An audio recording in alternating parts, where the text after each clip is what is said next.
मैं विमल कुमार सत्यार्थी, शिक्षक, नवभारत विद्यापीठ inter college Partapur Meerut से हूँ। आज हम नागरिक शास्त्र के पुस्तक स्वतंत्र भारत में राजनीति के द्वितीय अध्याय एक दल के प्रभुत्व का दौर यानी वन पार्टी डोमिनेंस की संक्षिप्त चर्चा करेंगे।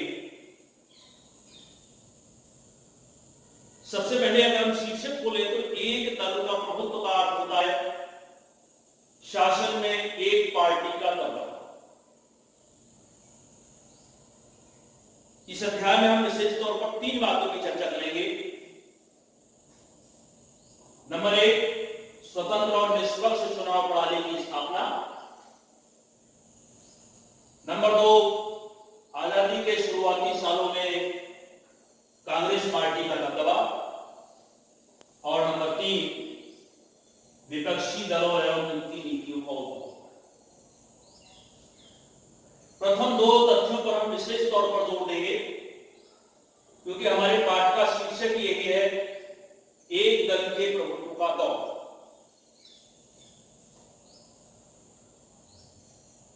आजादी के समय भारत के साथ कई देश स्वतंत्र हुए, लेकिन सभी ने लोकतंत्र को नहीं अपनाया। कई देशों ने बड़ी हिचकिचाहट दिखाई। उन्हें इस बात की आशंका थी कि इससे मतभेद और संघर्ष को बढ़ावा मिलेगा। देखा जाए तो कहीं कहीं पर एक पार्टी का प्रभुत्व और कहीं कहीं पर सीधे सेना में सत्ता है। अगर हम अपने पड़ोसियों की बात करें तो भारत के साथ ही पाकिस्तान भी स्वतंत्र हुआ। 1971 में बांग्लादेश का उद्भव हुआ। हमारे पड़ोस में म्यांमार भी है, जिसे बर्मा के नाम से जाना जाता था। तीनों ही जगह लोकतंत्र अपनी स्थायी जड़ें नहीं जमा सका। क्यूबा जैसे देशों में एक नेता का ही शासन था। इसके बावजूद भारत के संविधान निर्माताओं ने भारत में लोकतांत्रिक राजनीति का सहारा लिया। कारण स्पष्ट है, भारत को जो आजादी मिली वो आजादी लोकतांत्रिक परिणामों के प्रयासों का ही नतीजा है।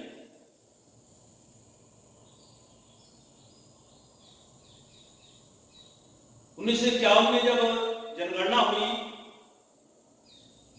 उस समय भारत में साक्षरता दर यानी पढ़े लिखे लोगों की संख्या मात्र 18.33% थी। और देखा जाए तो लोकतंत्र को सुचारू रूप से चलाने के लिए ये साक्षरता दर बहुत कम थी। फिर भी हमारे देश के संविधान निर्माताओं, नेताओं, सभी को यह विश्वास था कि हम लोकतंत्र की राह पकड़ लेंगे। इस लोकतंत्र को सफल बनाने के लिए बहुत कुछ करना बाकी था।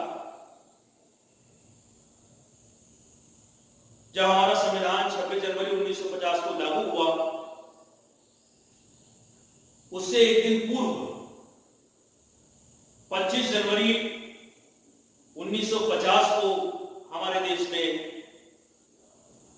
निर्वाचन आयोग की स्थापना की गई। बड़ा इंपॉर्टेंट प्रश्न है। और आज आप देखते हैं कि इसी 25 जनवरी 1950 के दिवस को आज हम राष्ट्रीय मतदाता दिवस के रूप में मनाते हैं। सुकुमार सेन जो कि एक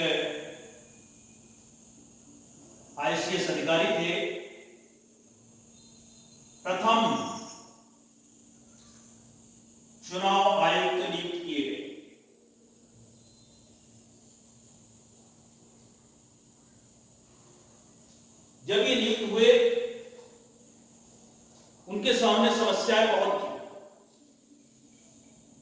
क्योंकि देश नया नया आजाद हुआ। यद्यपि अप्रत्यक्ष रूप से आजादी से पहले लोकतंत्र की प्रक्रिया प्रारंभ हो चुकी थी, परंतु उस समय लोगों को वयस्क मताधिकार प्राप्त नहीं था। सार्वभौमिक वयस्क मताधिकार यानी यूनिवर्सल एडल्ट सफ्रेज, प्रत्येक स्त्री और पुरुष को मत डालने का अधिकार आजादी से पहले वो सीमित था। ऐसा लगता था जैसे चुनाव सीधे संपन्न हो जाएंगे, लेकिन चुनाव कराना कोई आसान कार्य नहीं था। इतनी बड़ी देश की आबादी लगभग 36 करोड़, और उन 36 करोड़ की आबादी को चुनाव आयोग द्वारा चुनाव क्षेत्रों में बांटना, जनसंख्या के हिसाब से परिसीमन करना, मतदाता लिस्ट तैयार करना और इतनी बड़ी संख्या में चुनावों को सुचारू रूप से चलाने के लिए कर्मचारियों की व्यवस्था करना, यह बहुत बड़ा चुनौतीपूर्ण कार्य था। आज हम 18 वर्ष की उम्र में वोट डालते हैं, परंतु उस समय चुनाव आयोग ने चुनाव में मतदान करने की आयु 21 वर्ष रखी। इन सभी कार्यों को, सभी कामों को करने में बड़ा लंबा समय लगा।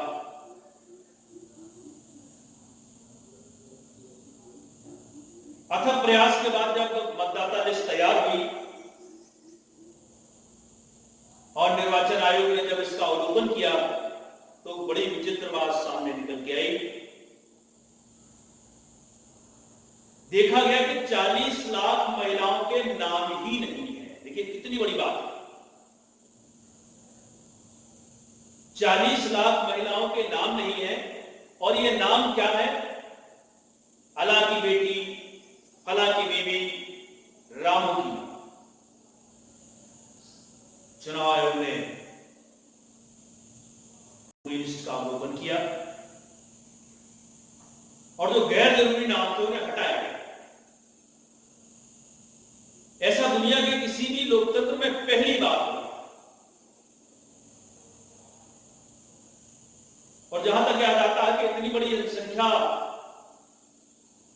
में लोकतंत्र स्थापित करना, यह भी शायद दुनिया में पहली बार हो रहा था। लिस्ट बनकर तैयार हुई। कुल मिलाकर 17 करोड़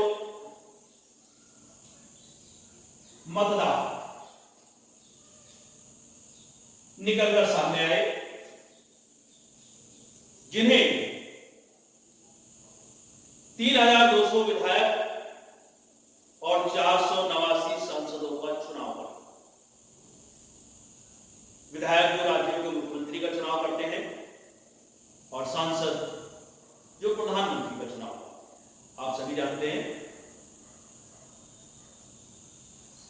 इतने बड़े लोकतंत्र को सफल बनाने के लिए 3 लाख कर्मियों को प्रशिक्षण दिया। बहुत बड़ी संख्या थी। ये रोचक तथ्य ये देखिए कि इस समय तक यूरोप के कई देशों में महिलाओं को मत देने का अधिकार नहीं था, बहुत बाद में मिला। परंतु हमारे देश में सार्वजनिक वयस्क मताधिकार के तहत हर स्त्री पुरुष को मत देने का अधिकार दिया गया। चुनाव कराने के लिए विशेष तरीके अपनाए गए। कारण यह था कि जितने भी मतदाता थे कुल मिलाकर 17 करोड़, उनकी साक्षरता दर या यूं कहें कि वे केवल 15% पढ़े लिखे, यानी 85% मतदाता बिना पढ़े लिखे जो कुछ भी नहीं पढ़ सकते थे।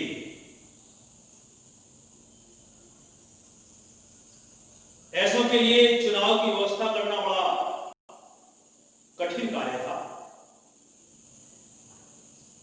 परंतु मुख्य चुनाव आयुक्त सुकुमार सेन के कुशल नेतृत्व ने इस कार्य को संभव कर दिखाया। प्रत्येक उम्मीदवार के लिए अलग अलग लोहे की मतपेटियां तैयार कराई गई और आपको पुस्तक से हटकर कुछ तथ्य और बता दूं, ये मतपेटियां गोदरेज कंपनी के द्वारा बनाई गई थी। कुल मिलाकर 12,83,371 लोहे के बॉक्स का ऑर्डर दिया गया और इनमें से प्रत्येक का मूल्य था 5 रुपए प्रति बॉक्स। हर उम्मीदवार के लिए अलग अलग मतपेटी तैयार की गई। उस मतपेटी पर मतदाता को उसमें वोट डालना था और वो किस तरह वोट डाल सकता था ये भी देखें आप। मतपेटी के ऊपर उम्मीदवार का चुनाव चिन्ह लगाया गया। कहने का मतलब यह है कि प्रत्येक मतदाता को केवल चुनाव चिन्ह और उस उम्मीदवार की फोटो को देखकर वोट डालना। जितने उम्मीदवार उतनी ही मतपेटियां। अब आते हैं प्रारंभ कहां से हुआ वोट डालने का। 25 अक्टूबर 1951 को पहली बार हिमाचल प्रदेश में वोट डाले गए। वहां पहले वोट कराने का कारण यह था कि ठंड बहुत पड़ती है, जिस कारण से सर्दियों में वहां चुनाव कराना संभव नहीं। और एक रोचक तथ्य आज की तारीख में आपको बता दूं, श्याम शरण नेगी किन्नौर के रहने वाले देश के पहले मतदाता बने और हमारा यह सौभाग्य है कि आज हमारे बीच को जीवित। प्रक्रिया लंबी चली। 21 फरवरी 1952 तक ये चुनाव संपन्न कराए गए।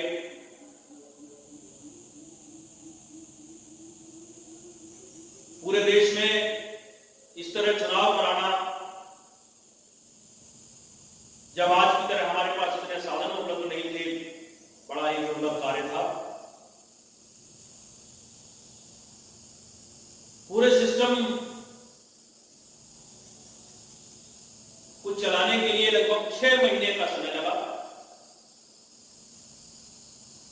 कुल मिलाकर 53 पार्टियों ने प्रतिभाग किया। 1874 प्रत्याशी मैदान में उतारे गए।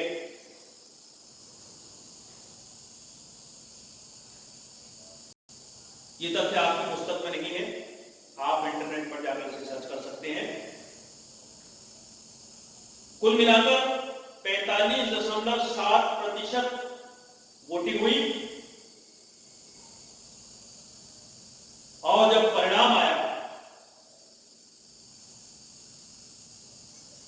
जैसी अपेक्षा थी, कांग्रेस पार्टी बहुमत में आई। 489 सीटों में से उसे 364 सीटें प्राप्त हुई। कुल पड़े वोटों का 45% वोट उसे मिला,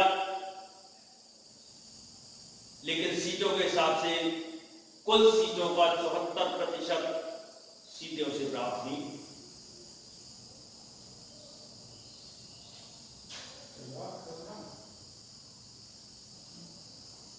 द्वितीय स्थान पर सीपीआई, जिसे 16 सीटें प्राप्त हुई। और तीसरा स्थान मिला सोशलिस्ट पार्टी को, जिसे 12 सीटें प्राप्त।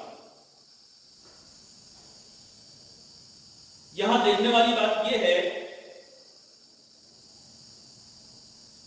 कि कांग्रेस पार्टी जो सत्ता में आई उसे भी देश का 50% से ज्यादा वोट प्राप्त नहीं हुआ, यानी कुल मिलाकर उसे 45% वोट प्राप्त हुआ, लेकिन सीटें 74% प्राप्त हुई।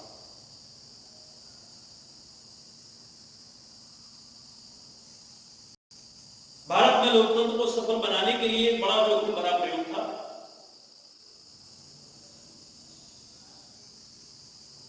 हमारे देश के कई अखबारों, विदेश के पर्यवेक्षकों ने इसे सबसे बड़ा धोखा बताया। कई अखबारों ने कहा यह नौटंकी है, एक असफल प्रयोग है। जहां केवल 15% मतदाताओं की पढ़ी लिखी संख्या हो, वहां यह प्रयोग सफल नहीं हो सकता।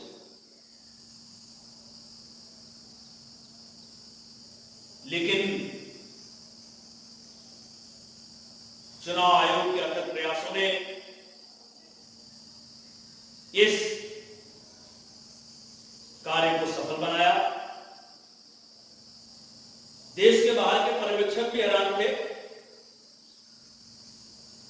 ये चुनाव न केवल भारत के लिए बल्कि दुनिया के लिए एक मील का पत्थर साबित हुआ।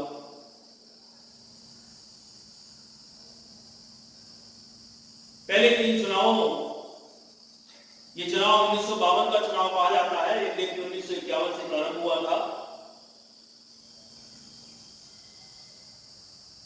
1952, 1957 और 1962 में कांग्रेस पार्टी का दबदबा। हमारे देश में जो चुनाव जीतने का सिस्टम प्रयोग किया जाता है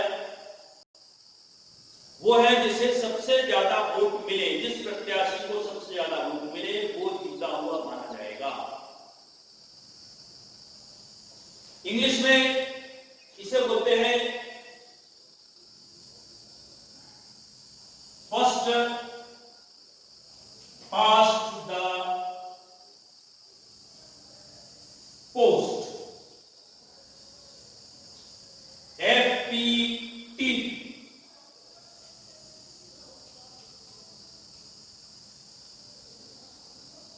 इस तरह पहले 3 चुनावों में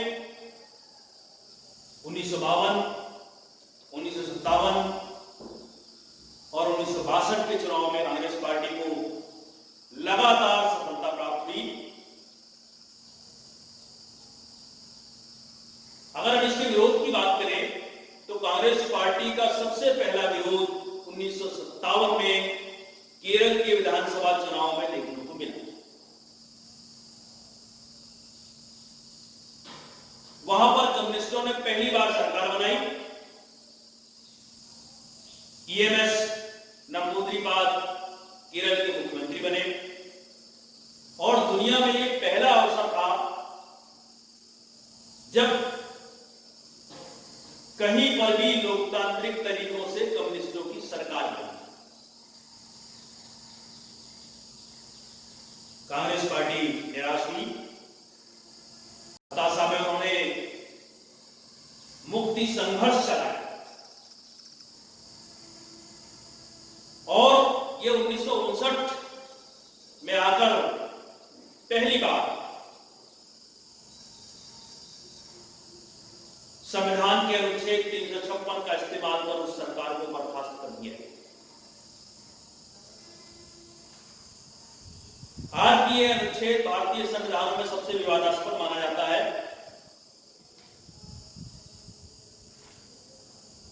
अब हम देखेंगे कि एक पार्टी का दबदबा कायम क्यों रहा, ऐसे क्या कारण रहे जिनके कारण लोगों ने इतने वर्षों तक एक पार्टी को बनाए रखा,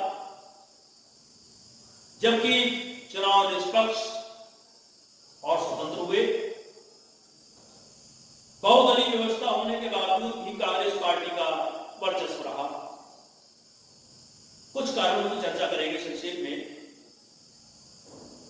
इसकी जड़ें हम स्वतंत्रता संग्राम में देखते हैं। ये राष्ट्रीय आंदोलन के वारिस के रूप में सामने आई, जिसके अग्रणी नेता अब उम्मीदवार थे गांधी जी, पंडित नेहरू, सरदार पटेल जैसे करिश्माई नेता। विपक्षी दलों के रूप में जो नेता कभी ना कभी कांग्रेस के साथ थे, स्वतंत्र और निष्पक्ष चुनाव में कांग्रेस पार्टी को देश को एक दिशा दी। अब हम संक्षेप में राजनीतिक विपक्षी पार्टियों की चर्चा करेंगे, जो कि हमारा तीसरा अध्याय है, विपक्षी दलों और उनकी नीतियों का उद्भव। सबसे पहले चर्चा करेंगे सोशलिस्ट पार्टी की, जिसकी स्थापना 1934 में हुई, लेकिन कांग्रेस पार्टी के नेताओं से ही अलग होकर 1948 में पुनः यह पार्टी गठित हुई। इस पार्टी में राम मनोहर लोहिया जैसे समाजवादी नेता, आचार्य नरेंद्र देव, जयप्रकाश नारायण, अशोक मेहता, इन सोशलिस्ट पार्टी के नेताओं का आरोप यह था कि कांग्रेस पार्टी पूंजीपतियों की पार्टी बन गई। दूसरे स्थान पर अगर हम बात करें तो CPI, communist party of India, जो कि रूस की बोल्शेविक क्रांति से प्रेरित थी। इनका भारत की आजादी के साथ विरोध। इनका कहना यह था कि भारत को सच्ची आजादी प्राप्त नहीं हुई है, और जब देश आजाद हुआ तो इन्होंने भारत में कई स्थानों पर हिंसक क्रांति का समर्थन भी किया। AK गोपालन, श्रीपाद अमृत डांगे, EMS नंबूद्रीपाद, पूरनचंद जोशी जैसे इस पार्टी के प्रमुख नेता थे। एक बार पुनः 1964 में इसका विभाजन हुआ, एक CPIM बन गई, communist party of India Marxist, और एक कम्युनिस्ट पार्टी कहलाई, और आज भी इन दोनों पार्टियों का अस्तित्व मौजूद है। तीसरी पार्टी जो सामने निकलकर आई, भारतीय जनसंघ, इसकी स्थापना 1951 में हुई। इसकी जड़ें हम RSS और हिंदू महासभा में देखते हैं। डॉक्टर श्यामा प्रसाद मुखर्जी, बलराम मधो और दीनदयाल उपाध्याय जैसे लोग इस पार्टी के नेता थे। आज भारतीय जनसंघ तो नहीं है, परंतु उसकी उत्तराधिकारी भारतीय जनता पार्टी, जो आज केंद्र में सत्ता में है और कई राज्यों में भी सत्ता में है, इनकी एक खास विशेष, एक देश, एक संस्कृति और एक राष्ट्र के विचार पर इन्होंने बड़ा जोर दिया। चौथी पार्टी स्वतंत्र पार्टी, जो 1959 में गठित हुई, इनके बहुत सारे नेता पूर्व कांग्रेसी थे। इनमें भारत के अंतिम गवर्नर जनरल चक्रवर्ती राजगोपालाचारी, KM मुंशी, मीनू मसानी, और इनका कहना यह था कि स्वतंत्र अर्थव्यवस्था के ये समर्थक थे, अर्थात अर्थव्यवस्था में सरकारी हस्तक्षेप कम से कम किया जाए।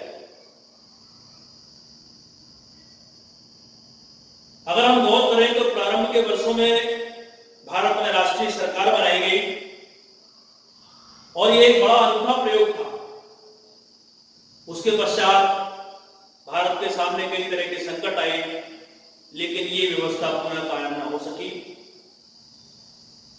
ये हमें दिखाती है, दर्शाती है कि भारत के नेताओं में कितना सामंजस्य था,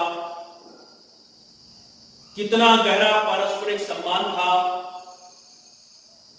doctor Ambedkar, doctor Shyama Prasad Mukherjee, doctor Jawahar Mathai, सरदार बलदेव सिंह जैसे धुरंधर विरोधी नेता उस सरकार में शामिल थे। इस तरह लोकतांत्रिक राजनीति का पहला दौर बड़ा अनूठा था और इसने भारत की राजनीति में एक नया आयाम गठित किया, भारत के लोकतंत्र को मजबूत किया और आज दुनिया में शायद भारत ही ऐसा एकमात्र देश है जो दुनिया का सबसे बड़ा लोकतंत्र है, जिसमें लोकतंत्र की जड़ें बहुत गहरी है। और अगर मैं बहुत छोटे शब्दों में कहूं